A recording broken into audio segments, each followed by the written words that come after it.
Good afternoon, my dear friends, art lovers. Welcome back. Art is waiting for your loving attention. Now, please take a look at this title page. Of course, you see here the image of a person who is manually printing something, who is working with printing press. After all, it is the title of our talk today, Printing Press Plus. There will be a lot of pluses in our conversation. But before we go for it, please take a look at this picture, because I wanted to have two pictures on our title page. Of course, the detail of this big picture presenting the workshop, the printing workshop, you will see the whole picture later. And then I was searching for something complementing it. And suddenly this picture, this lithograph created by French artist Odilon Redon. If you know this name, I hope you do, because he's a very good artist, just grabbed my attention. And though I didn't understand why I was so inclined to make this choice, because it's a beautiful picture, but not necessarily the one, I decided to trust my visceral choice. And then later, I understood what was the thing that moved me to this choice, my intuition, which is, as we know, is compressed experience that we've got through our life. As you see here in this picture created by Odilon Redon, we see the Pegasus and somebody who is going to ride the Pegasus. And the picture explained itself, my choice to have it in the first stage. We are going today to talk not only about ingenuity and craftsmanship of us humans, but also we are going to explore the phenomenon of creative nature of our species. And thinking about it, what could be a better metaphor for exploration of creative nature of humans as riding the Pegasus? So, thank you, Odilon Redon, for giving us that image. Before running, I have to mention one thing for you. While we had our previous presentations, we were covering long time distances in our run. It was 18 millennia last time when we were talking about watercolors, but this time it is a much shorter distance, hardly 3 millennia, having in mind not 3 millennia. This 20 years of the third millennia is just a little bit of the third millennia.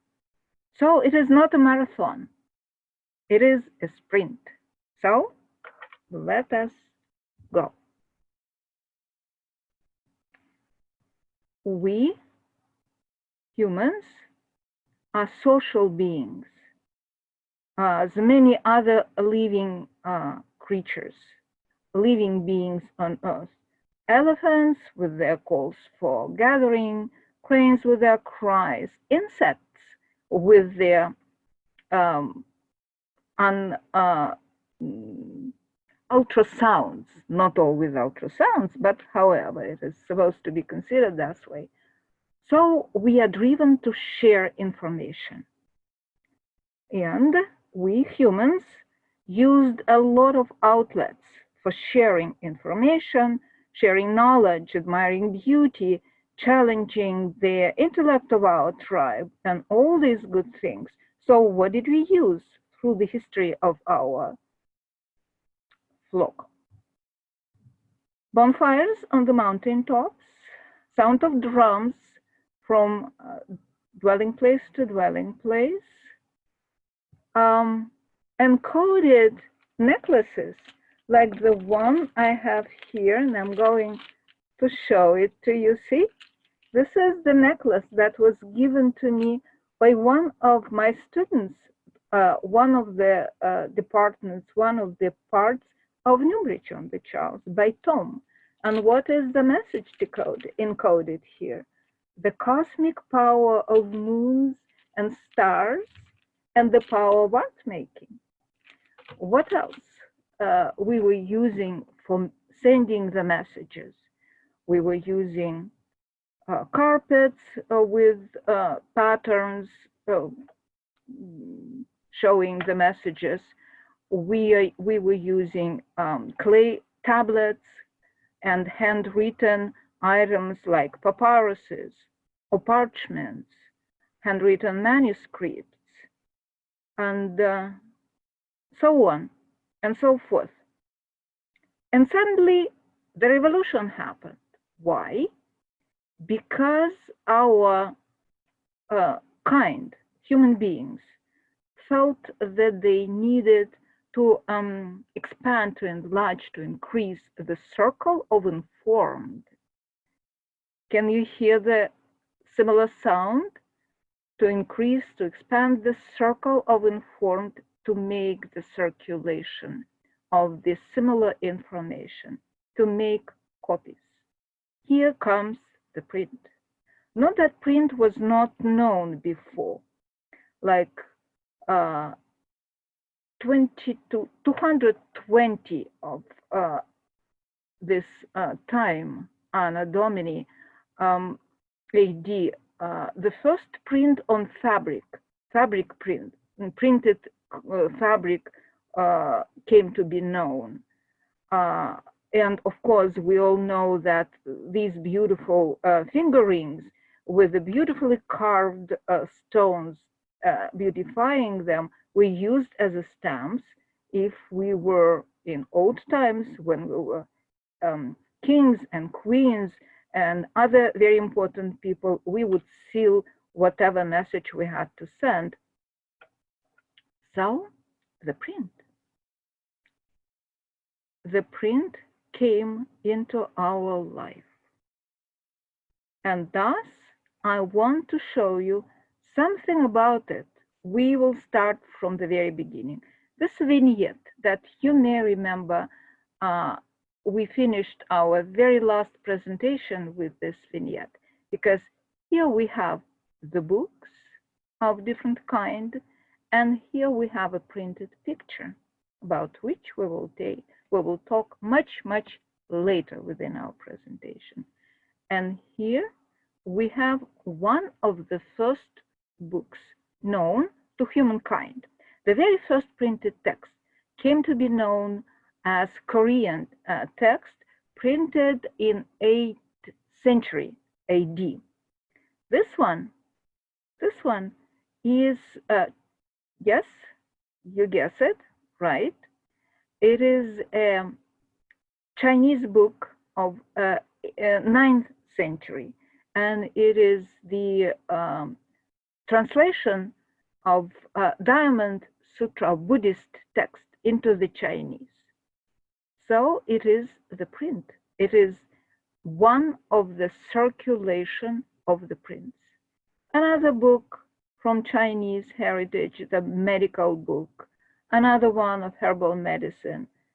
And what comes in the 15th century, in 1445, Gutenberg invented the printing press with the movable settings, with the different letters that could be set together to create the text for printing. Because prior to that, we were using the woodcuts. The whole page, like in this Chinese book, for example, would be cut out from the wooden plate, text, pictures, everything, and then printed. With the invention of Gutenberg and the person who followed his step, also German, his name was Pfister, and this is his portrait. I thought that it would be good from our side to pay respect to those fine people who made possible for us to enjoy that shared information and the bliss of beautiful woodcut pictures in this case. So Mr. Pfister, or Herr Pfister,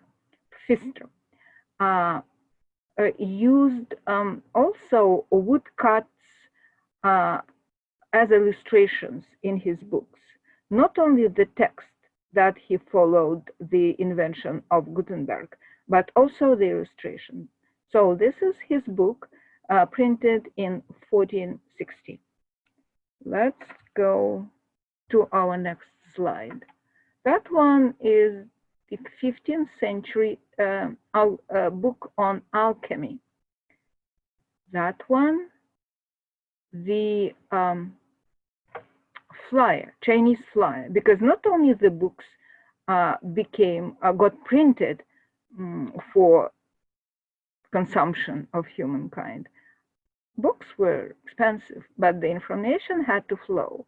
So the flyer, Chinese flyer, then that one is a very interesting item. And I'm so happy that I am able to show it to you, because this is paper money. It is paper money, and it is printed. And all these little round things, these are coins used to be printed onto that woodcut print. Then let me see what's there. Then the flyer from Europe, which means 15th century, another flyer from Europe, which means again 15th century. And that is the page from Jewish Haggadah. This one is all woodcut, of course, picture and the text. And the flyer on alchemy, I believe that this is the Renaissance item, is right there. And something else very interesting.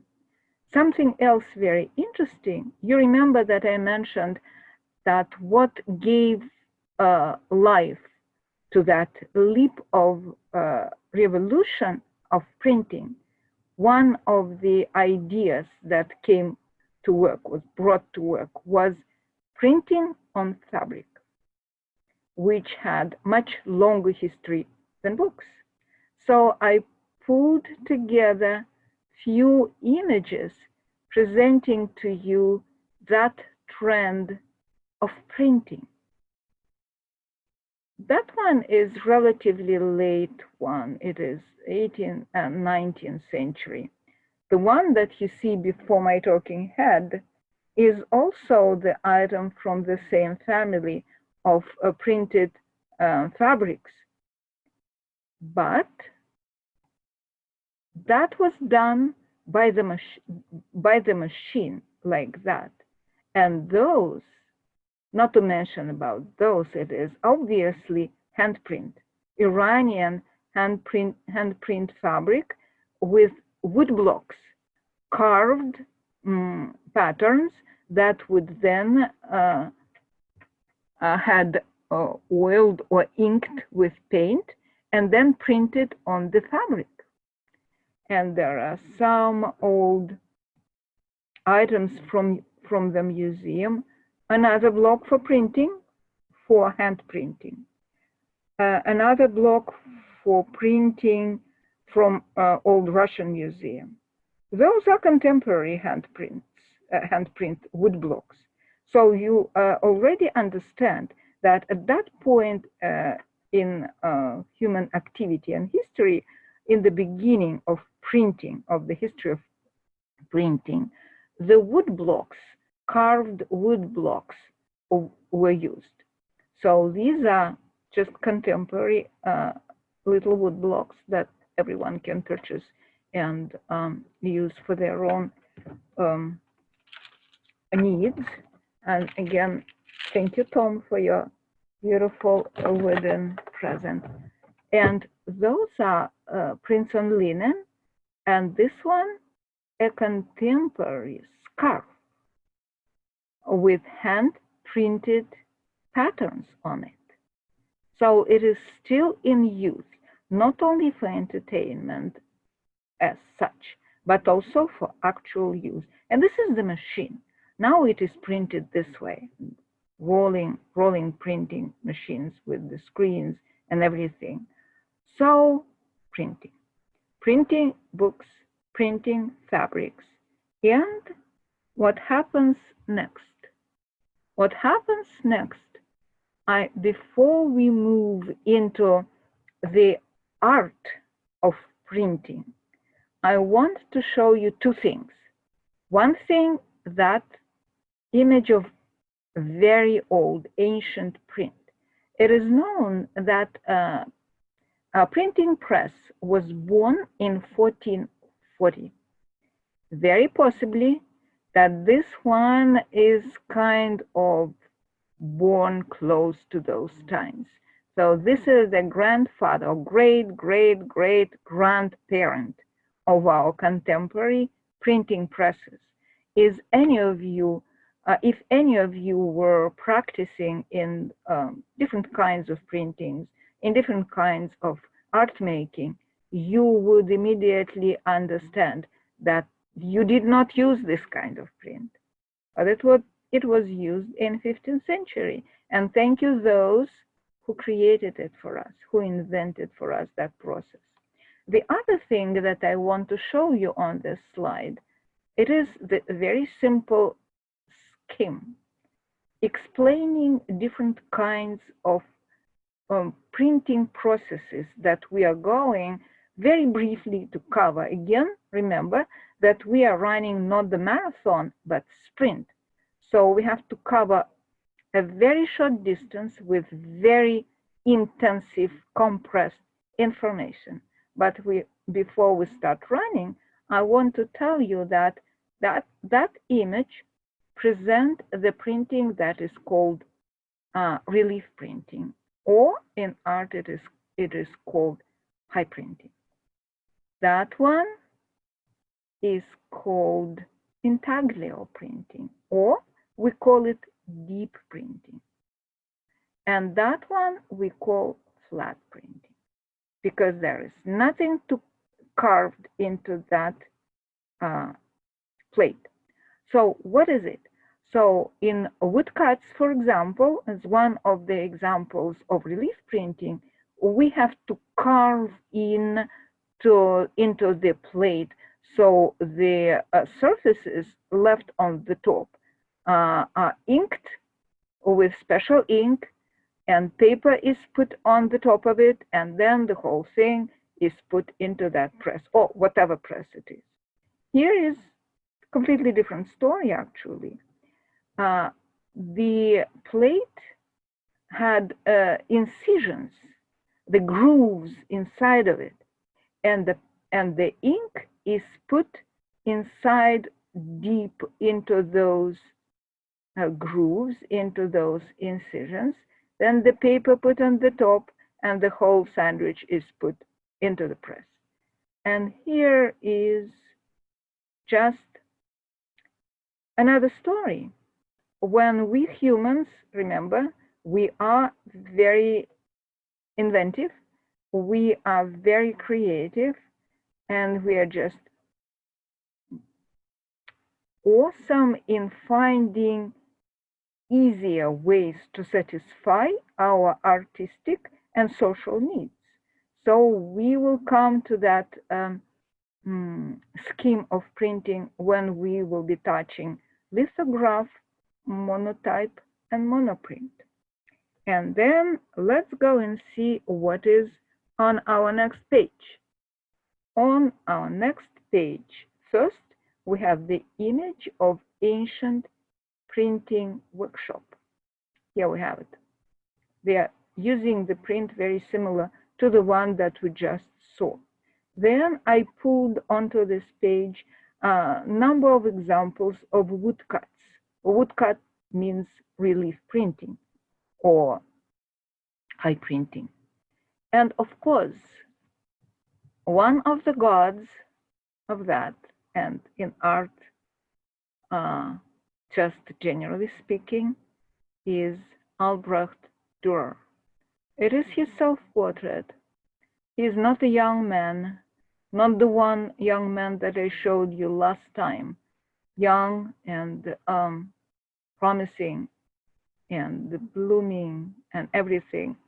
Here, he's blooming with his maturity, because this image is created about a year prior of his disease and passing, unfortunately.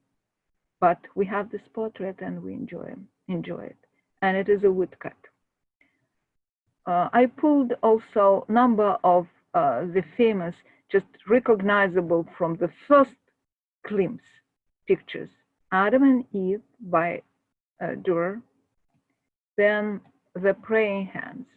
They are so recognizable easily that you can find the images reproduced of those praying hands on so many surfaces, even on buildings. Remember, I did show you the one because it was amazing how much people appreciate the good art. You know, the beauty, the power of beauty. I just wanted to break into my talk to remind you the idea that I cherish so much, that the goodness, when it intensifies within itself, and just there is the moment that it has to go out for us, for humans, for other worlds, it reveals itself in the light of beauty. So the beauty is always good for you. Enjoy it. Another picture created by Albrecht Dürer, initials, and in this picture you can see the depiction of actual wooden plate carved and used after for printing those images. Albrecht Dürer was not only a good, excellent, absolutely outstanding genius artist, but also he was scientist.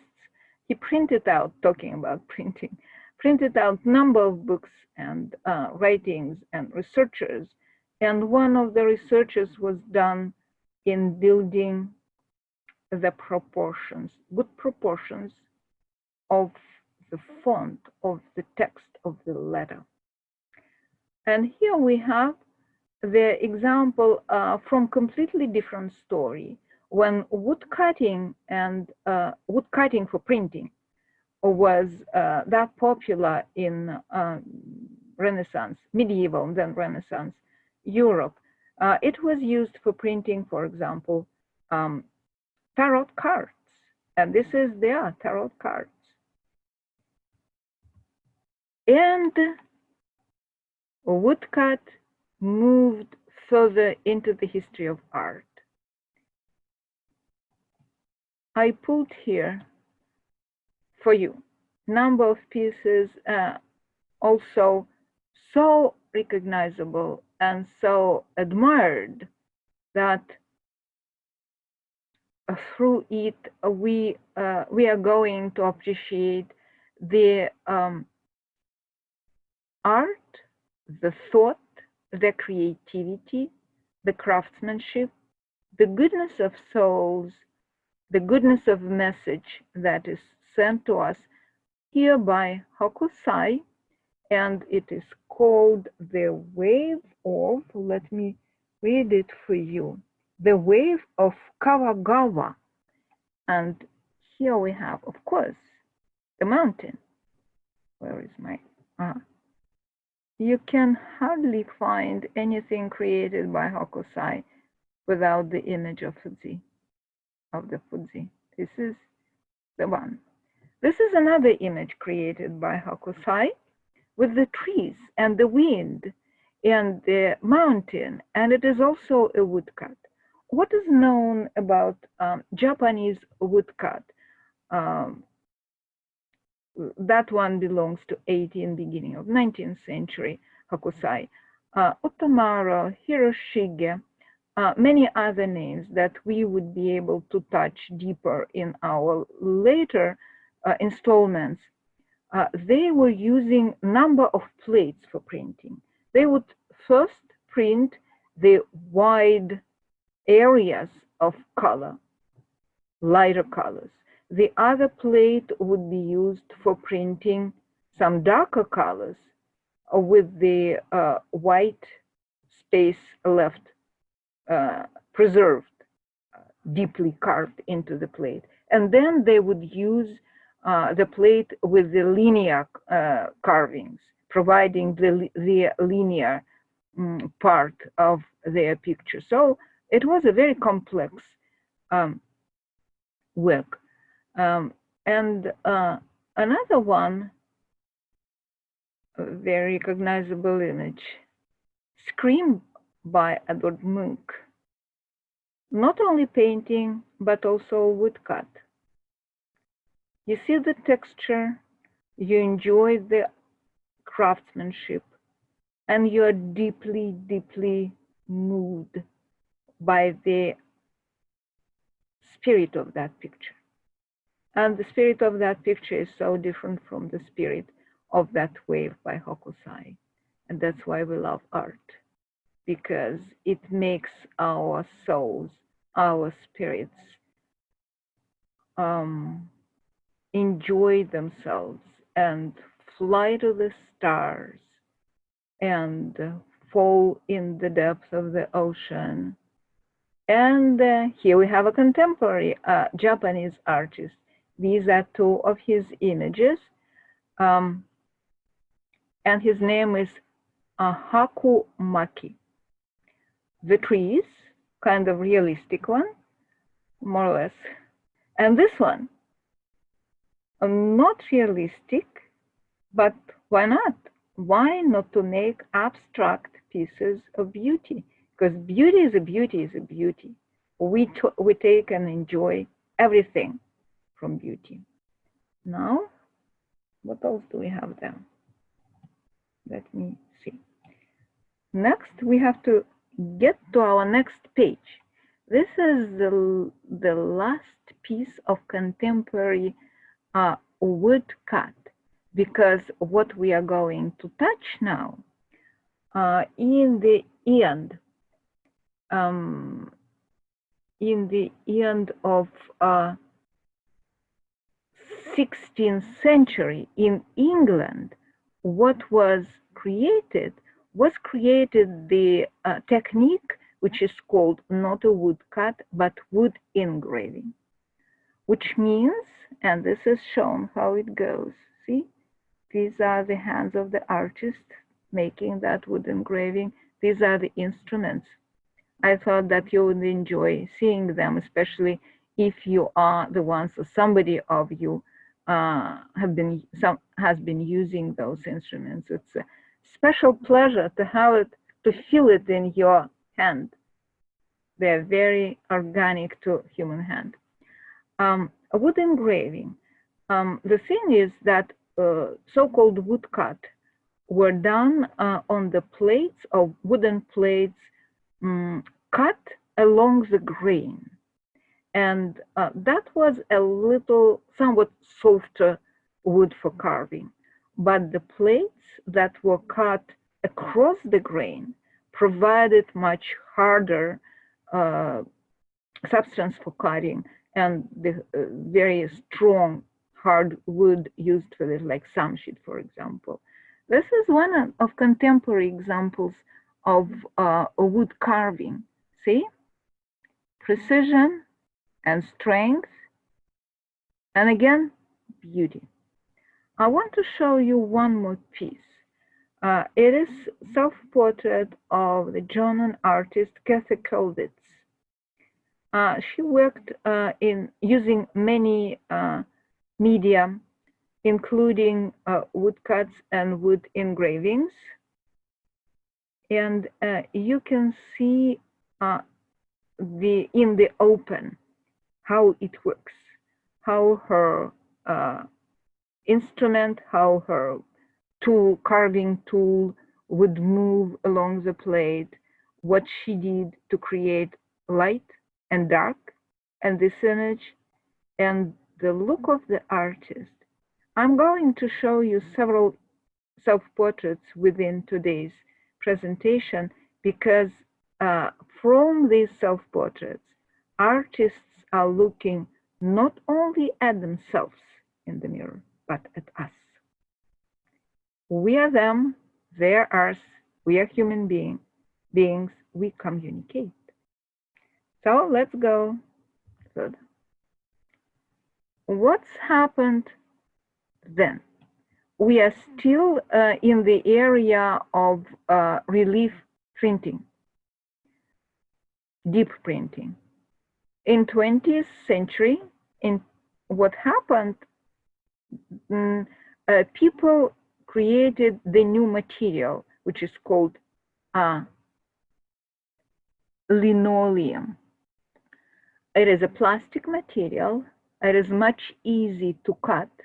And if you just concentrate, and if you recall your own experience of entering art studio when you were a teenager or school boy or school girl, very easily your workshop would allow you to make your own lino cut. And here we have the example of it. This is the plate with lino cut, and this is the print of lino cut. And these are the instruments. The roller, because you can apply the ink for printing or typography ink on the top of that lino cut plate. And you know what? Not necessarily you need to use the printing press. You can put piece of paper on the plate, inked plate, and use a spoon. Here comes the plus in our title, Printing Press Plus. Spoon is one of many pluses that explains the title. There are a number of lino cuts created by Picasso. You know, big artists, and Picasso is a big artist, of course, they were working in all media imaginable. And of course, Picasso cannot miss using the opportunity of easy achieved result. Lino cut is easy relatively. So here, 1, 2, bullfight, and the girl, and another girl, the princess. This lino cut is done by contemporary artists, and it is called subtractive lino cut. Why so? Because the artist used one plate in process of printing. In process of printing, stage by stage, subtracting some stuff from it, so the upper surface, which is for printing, got smaller and smaller and smaller, starting from the light gray, then the darker gray, then the black. And it is known that for this particular owl print, it is printed only 14 prints, because artist has to decide before starting the print what would be the number of prints out of this plate, because the plate is not reversible, as you understand. I thought that you would enjoy also this one. The name of the artist, I don't know why, but it is true. I read it with my own eyes. The last name is Pig, P-I-G, but it didn't prevent him from creating this sophisticated image with the very funny title like The Portrait of Madame Elaine, Who Is Never Lies. Whatever is the title, there is a lot of things to look at. How the carving goes, how the rendering creates the tonal impression, how the space is built, how the perspective of the print from the almost bird view is built. All is good in that Madame Elaine who never lies. And one more print from Linocut family I wanted to show you, just because, again, as it happened with Kathy Kollitz, a wood engraving, it shows you the way, the process, that technology that becomes art. Technology is in the open, it is not covered. You see every single move of the carving tool, and you see how it builds the head, and you actually feel the look of that person. Amazingly so. So let's go further. Yeah. Here comes the intaglio, the deep printing. Remember, we are using here the metal plate, the first metal etch, and we call it etching. The first metal etching was discovered, that people say it is probably 1501 or 1507, and it was done not on the copper plate as it became very popular later, but on iron, which is kind of harder to carve. The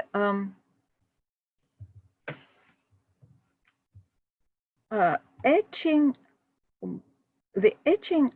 generally speaking, technically, is the process different from metal engraving. And here we are still in metal engraving. This is the ancient one, and these are the instruments. Metal engraving, and here we have the image showing us how it goes, does not involve erosion of the plate, does not involve acid. Acid bath is not needed here. So the copper or zinc plate was used for metal engraving with the use of those tools. The idea is, remember the scheme. Incisions are made into the plate, into the metal plate, with these needles and very thin carving tools and all that. And then the ink gets into those incisions, and then paper is put on the top of it, and all the package goes into the printing press. And the force of printing is really very, very big to get it, to have it printed from this kind of medium. This is the copper plate. It is how it looks when it is ready for printing, and the darker areas of the plate proves that it was used for printing, because the leftovers of ink is left within those areas. Here we have the portrait created by Albrecht Dürer, because Dürer, of course, got some time to try his hands on the copper engravings, and he did a lot of those things as well. This is the portrait, and the interesting thing in this portrait, not only it is just a good picture, because this artist could not possibly produce anything that can be called not good, but the fun part in this particular picture, that the text is printed in reverse way. I don't know what's happening, why he decided to do that. He could control whatever he needed to control. However, it is printed in reverse manner.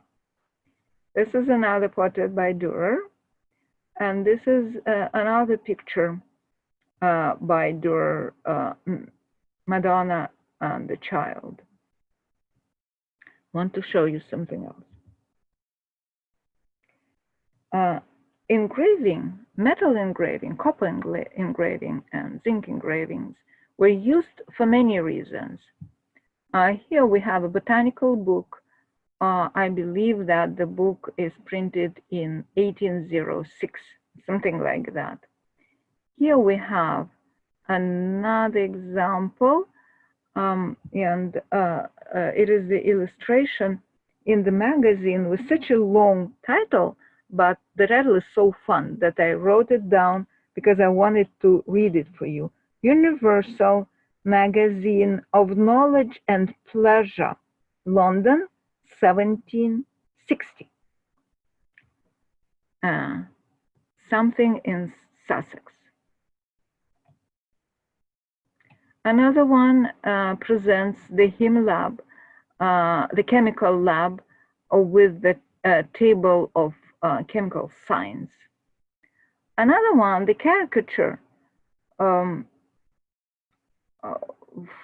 from some other pamphlet or something like that. And see, there is color used in those engravings. A number of plates here and here, definitely. In some cases, it is known that some prints would be painted by hands, but not in this case or in this case. This one, this picture, is done in 1927. 1927, 20th, the beginning of 20th century. You see, with all the difficulties of metal engraving, and believe me, it is difficult. When I was a student, I hit this finger on my hand with that carving tool, and I still feel it. And there was some years passed after that. However, people still love it, and this one is called Adam and Eve in the Garden of Haven. The name of the artist is Eric Jill O'Gill. That one, the plate, the copper plate of the magazine of Flyer, possibly that belongs to the time of Secession or Art Nouveau or something like that. And that one, I don't know if you remember the detail of the print of the printer, and I told you that you would see the whole picture later within our presentation. So I took that part of that detail, it was available from that whole picture presenting the workshop. And I believe that it is still medieval times. So on this page, we have the whole lot of examples that metal engraving has been and is getting used. I believe that it is still getting used in art making. And here we have the etching. And here we have the Tsar, the king and the god of etching. Of course, Rembrandt. It is said that so far, nobody was able to make it better than him. And etching is different from metal engraving because the technology involves the acid. So the drawing is created on the plate covered with special ground or with the use of special needle. And then when the lines of metal is getting bare, it is all put, the whole plate is put into the bath, acid bath, and the grooves are created this way. Usually it is done in several stages because artists want to make sure that they did their first outline correctly.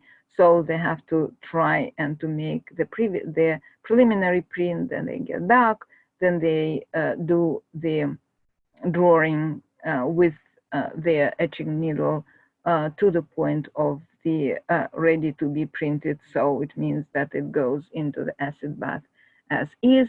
However, Technology, let's put technology aside. We're here to enjoy the result of all these technologies. I know that you recognize that image of Dr. Faustus created by Rembrandt. And I want you to see his self-portrait. He created a huge number of self-portraits from his early age to his old age, from the happiest days of his life to the hardship, to the hard, difficult days of his years. But he never stopped being an artist. A look into the face of that young man. He is definitely happy enough, and already he has that special look that looks right inside your soul, right? And this is him when he was already an adult, mature artist, successful, with very high self-esteem, not yet lost his beloved wife Saskia and his son and all that. So he's here. He's considering the world around him, and he's creating his self-portrait with such a mastership, with such a genius that, again, nobody was able yet to become better than him. This is the composition of Jesus preaching, and this is his famous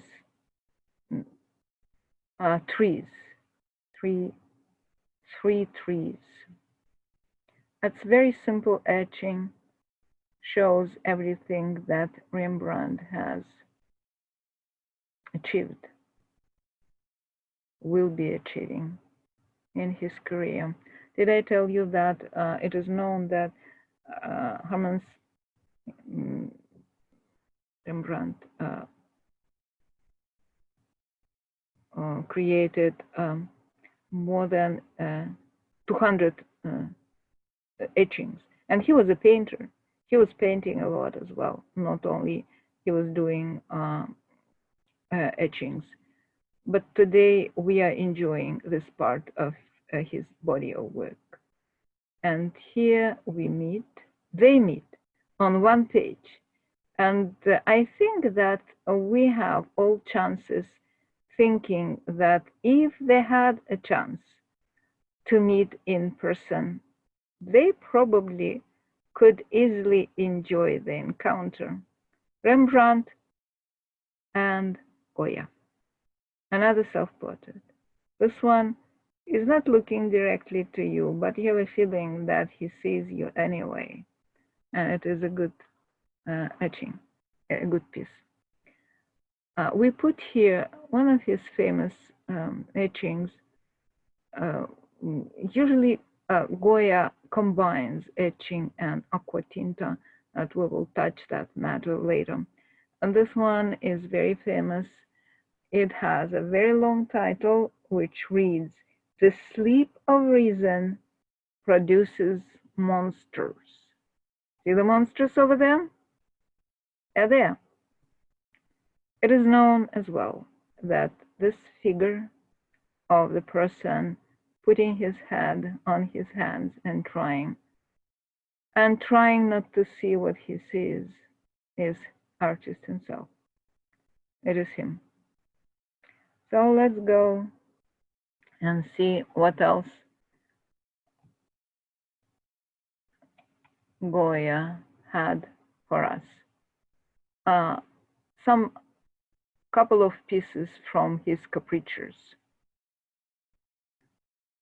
That one, musician monkey and his audience donkey. And these are the girls playing with the clowns.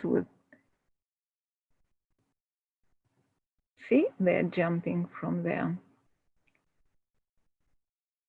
And again, I wanted to bring to your attention that if we are dealing with a really great artist, that great artist possibly, undoubtedly, will be using all available media and techniques that he or she could put his or her hands on. And here we have Picasso again. And he was using everything. You'll find his images as an examples in every single technique and medium of that I'm showing you today. He is my poster boy, Picasso.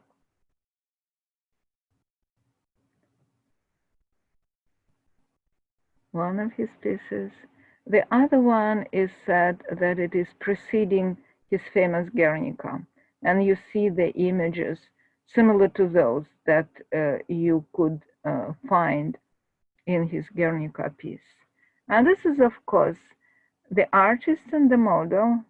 See how blissfully Picasso is using the differences that this etching technique provides to him.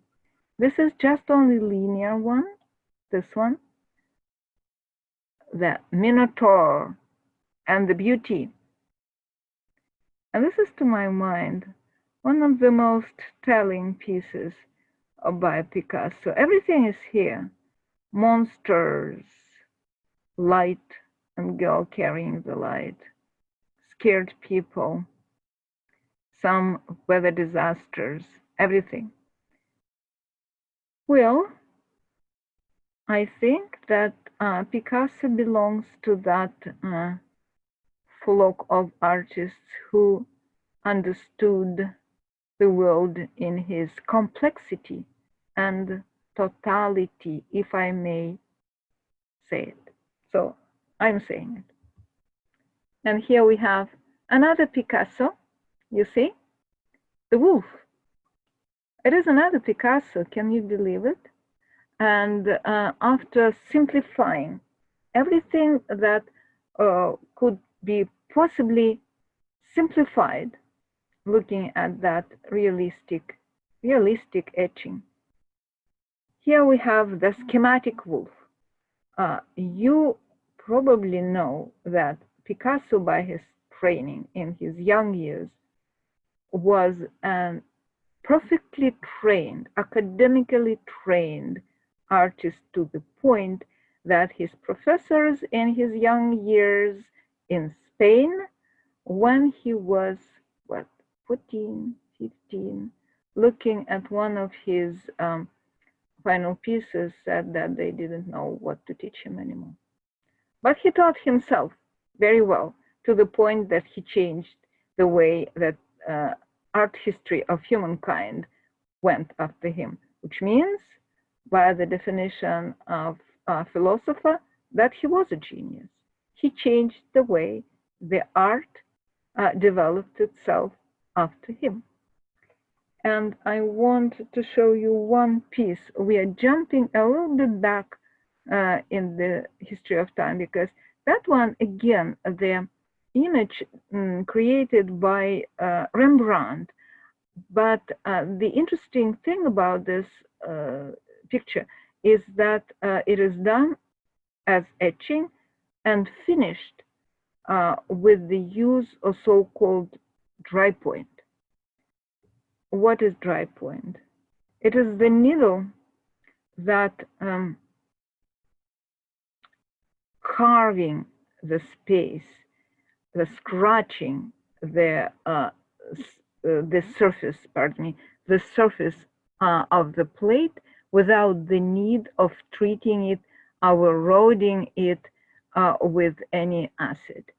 And it is said about dry point that the little burrs that jump out when you scratch with the force of the surface of whatever plate you're using, it has that little burrs standing out. And when printing, and they're tiny, and they can be smooth if needed to the point as needed. And when printed, it provides that softness of pencil drawing. And you can see it very clearly in that image created by contemporary artists. You see the softness of the performance of the lines and the spots as if it were created by pencil. Here we have another plate that shows you what dry point can create and how. Renderings, see, crisscrossings, dots, and all that. And all that can create that softness of the image, see? Why I have those two pictures on that slide, on that page? Because dry point, being a very, very old technique, it may become used even before etching because no chemistry, no chemical treatment needed to use it. However, difficult it is, in contemporary art, it became accepted again, possibly because of the new materials used for plates. Now, this tricky artists, contemporary artists, found the way how to use dry point on plexi, because plexi is easy to scratch. See, by the shape of the hand, I can say that this is a lady's hand. You don't need to be very, very, very strong to make that image on the plate of plexi. And you can print from the plate of plexi, not necessarily using the special ink, but just watercolor, see? And it is quite beautiful. And yeah, you can use the press, and you can use your hand, or you can use whatever you want. Let's go further and see what's there for us. There for us, aqua tint. Aqua tint is a very complex process that was created in late 18th century. Oh, before I go to aqua tint, I just recalled that I really wanted to mention one more process in creating prints with the use of chemical treatment, and it is called soft ground. I would love if we could try and use it in any possible way at our open studios at one point. What is soft ground? Soft ground is placed on the metal plate, and it is soft. Then the piece of paper is put on that soft grounded plate, and with the use of pencil, the drawing is made on the top of paper. And you know, not just with the light touch, but with the pressing of the pencil onto the paper. And the soft ground is getting stuck to the paper in the places, in the lines or in the renderings where pencil made it on the paper. Then you pull it out, and the soft ground being stuck on the places where pencil treated the paper gets out from the plate, uncovering those areas on the metal plate to be carved, to be eroded, to make incisions that could be used for printing. I just wanted you to know. I found it so engaging and beautiful. All right, let's go to aqua tinta. That technique is also considered as intaglio or deep print, because also it involves chemical treatment of the plate. The other thing that there are so many different approaches to creating the areas for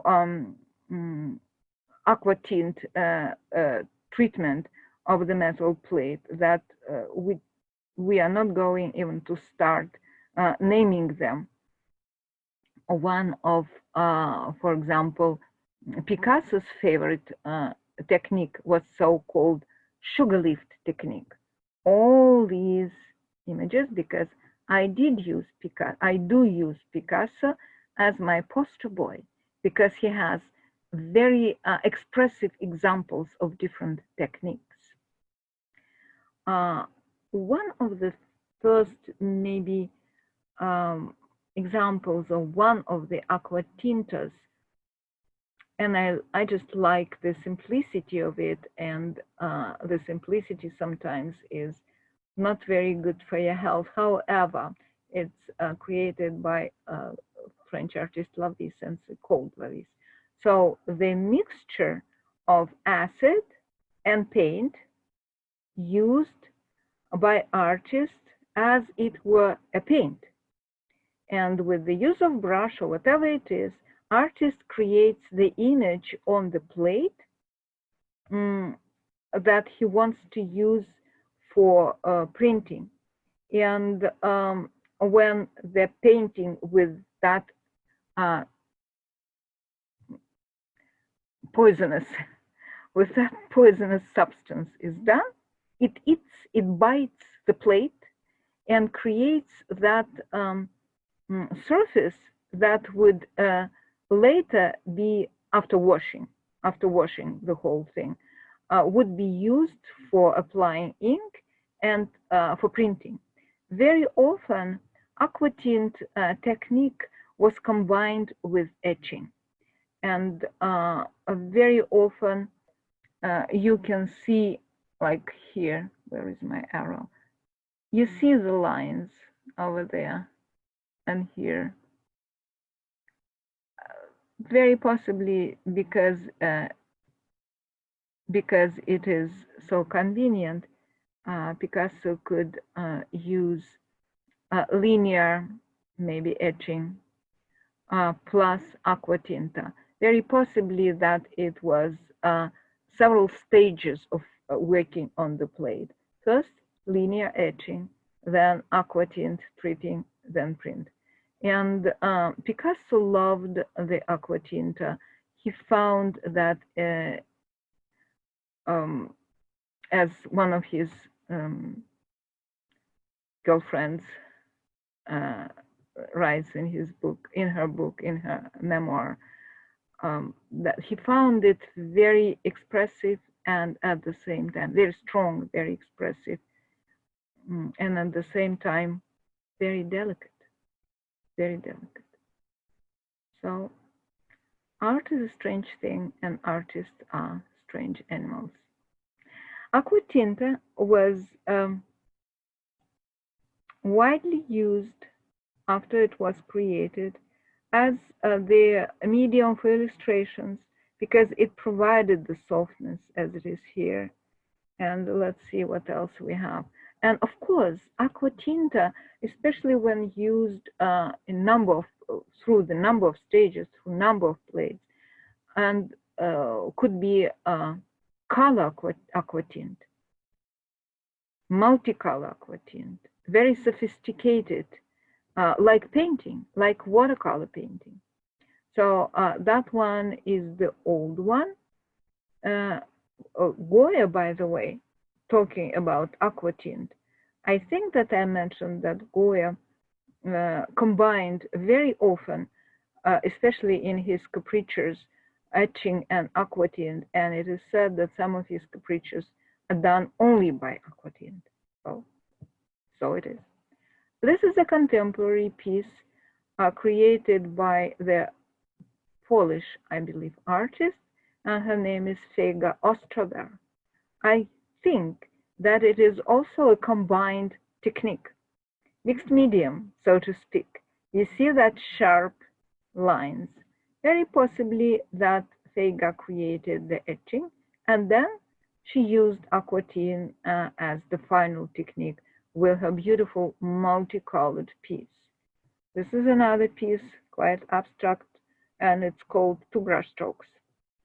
And I, in particular, wanted to show you this one because it shows that not only in old times, when there was no other ways of making colored illustrations, even now, people love to use that technique to create quite realistic images, presenting our not everyday life, but our life. So these sport people. Let's go and see what we have on our other slide. Yeah, mezzotint. Mezzotint, strictly saying, can be seen as one of the kind of dry point because it is work on metal plate and it doesn't involve chemical erosion of it. And these are the tools that I use in mezzotint and the renderings and the results and all that stuff. It is a very sophisticated medium.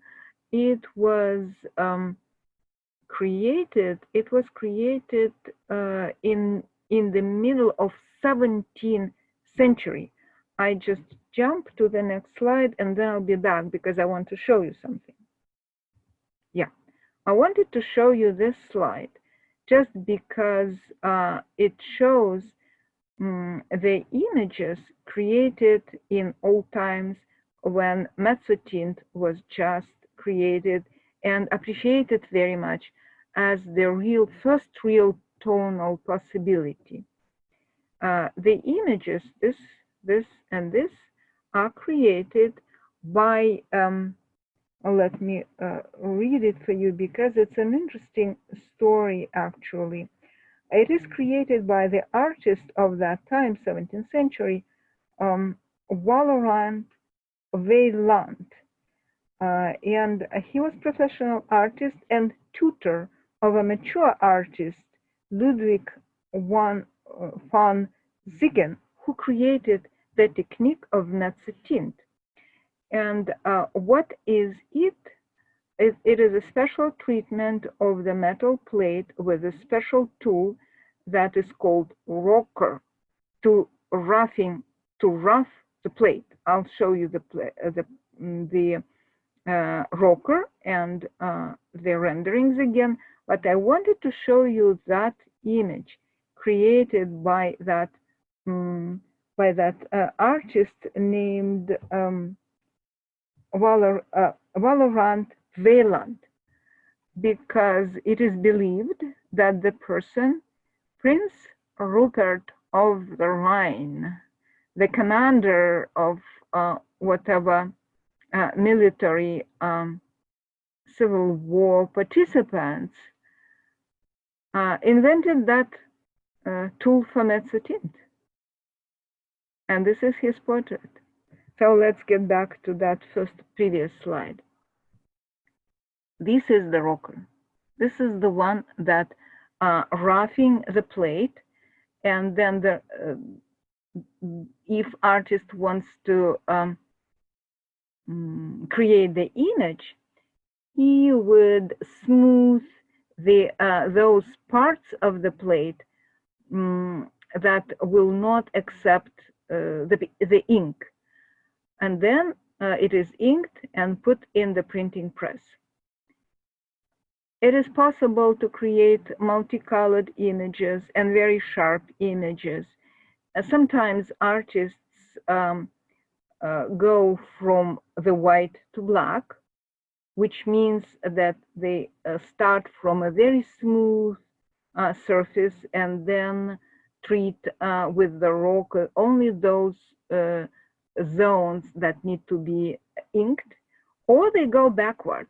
They rough the whole thing and then they smooth the zones that they want to preserve, and it's called from black to white. These are two contemporary pieces, as well as this one. And this particular mezzotint piece, I did a little bit backwards. I started from the contemporary art and went back to the inventors, and to the examples of the illustrations, the colored illustrations of old times. And I put in the middle of it contemporary piece by one of contemporary artists, nude model, which is done so beautifully. And I wanted to have it in between of those images created by actually inventors of this technique. To the surprise of the art historians, mezzotint comes back to the contemporary art with the patience required for creating it, for the simple technology which doesn't involve any chemical processes. It is back. As you can see, it creates a beautiful result. All right, what else we have?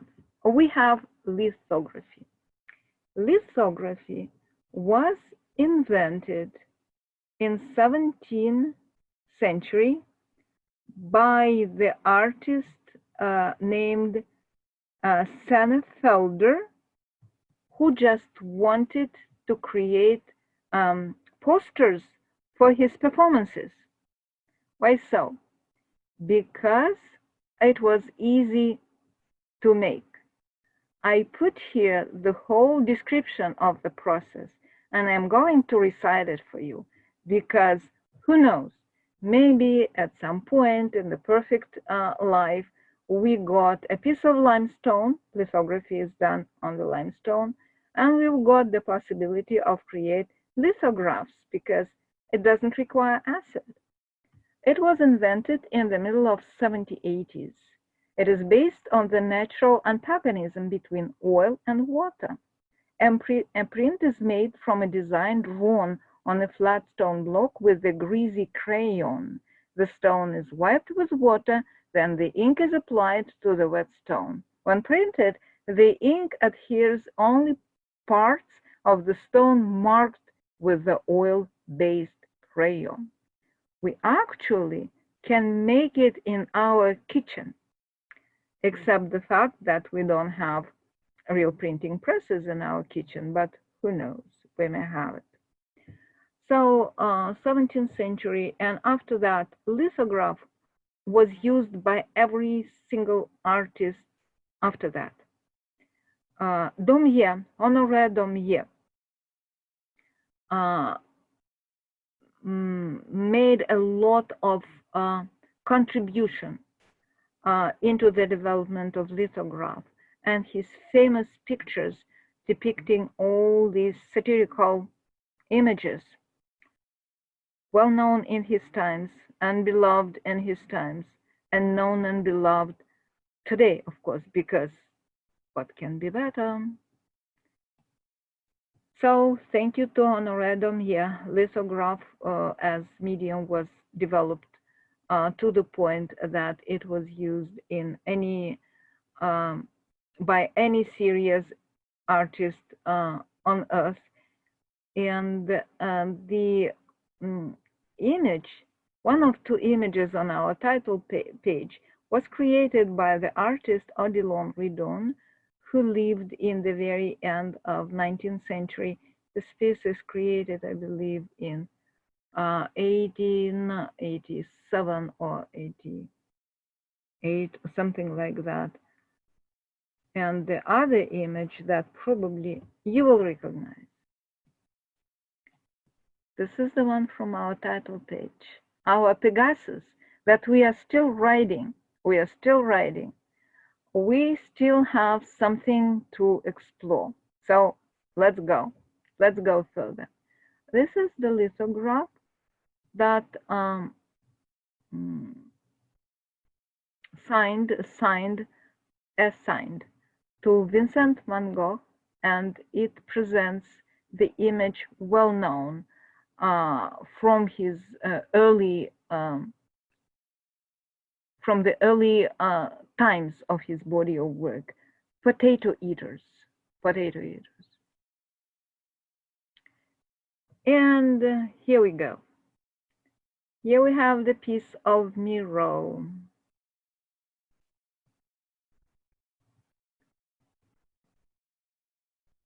Here we have the piece by Willem de Kooning and Franz Klein. And of course, Chagall. Chagall has created so many lithographs that I was just absolutely in an unsolvable situation. What to pick up for you? So I decided to go simple way. I just picked up number of his posters that he created, I believe, spending these years in America, hiding from the prosecution of the water of Jews in the wartime in France. So this is one. This is another. And this is the one that is done for Metropolitan Opera, Magic Flute by Mozart. And just for fun of it, I have here lithographs created by a contemporary artist with the well-respected name.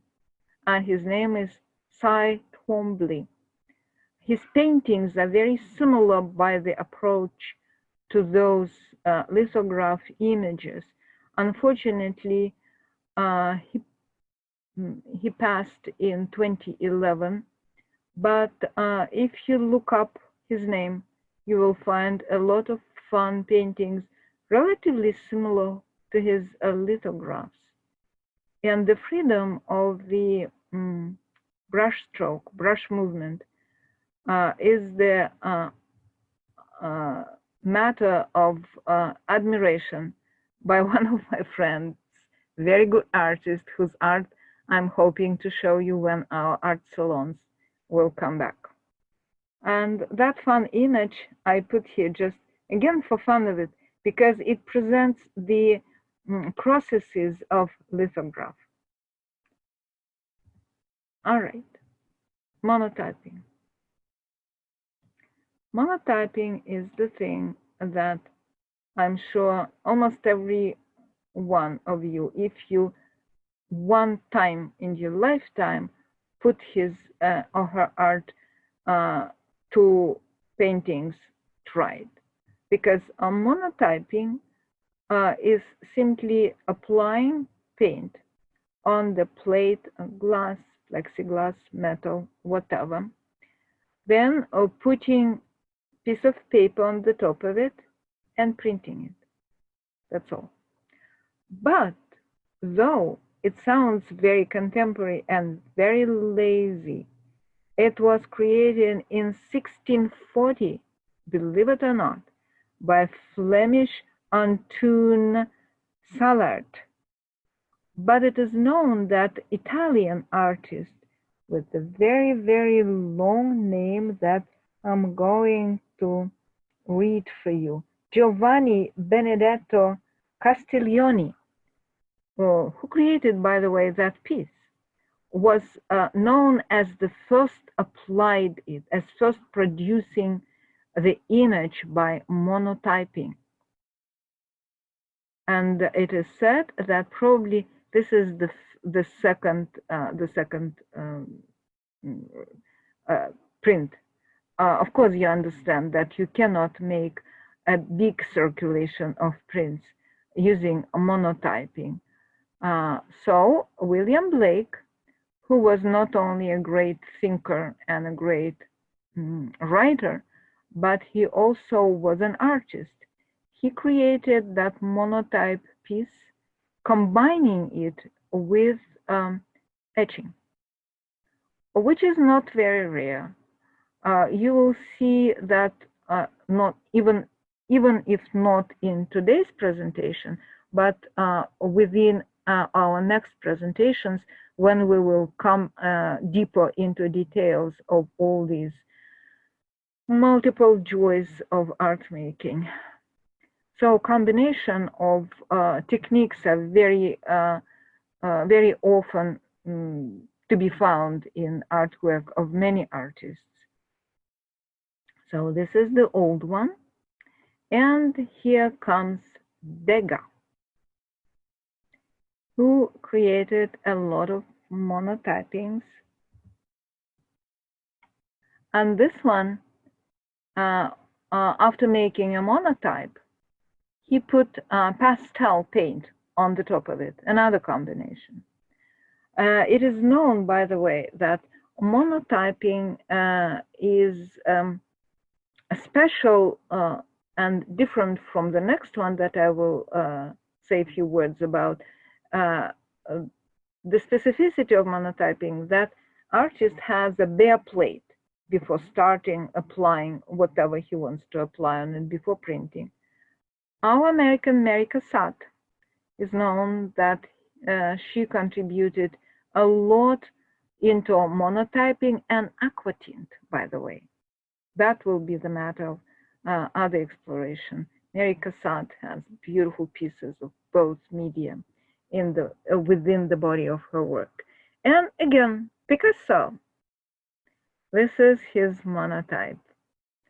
I suspect that that one is done when Picasso looked at his Dora Maar, because it looks like her. And another artist, Kelly Green, created his monotype looking at Dora Maar. She was a beautiful woman, but I have to tell you, well, looking at these pictures, you can say that for sure. And this image, Kelly Green created looking at Picasso. It is how Picasso looked in the eyes of that artist. And here we have monoprints. Monoprints are very similar to monotypes with by approach. It doesn't require any chemical treatment.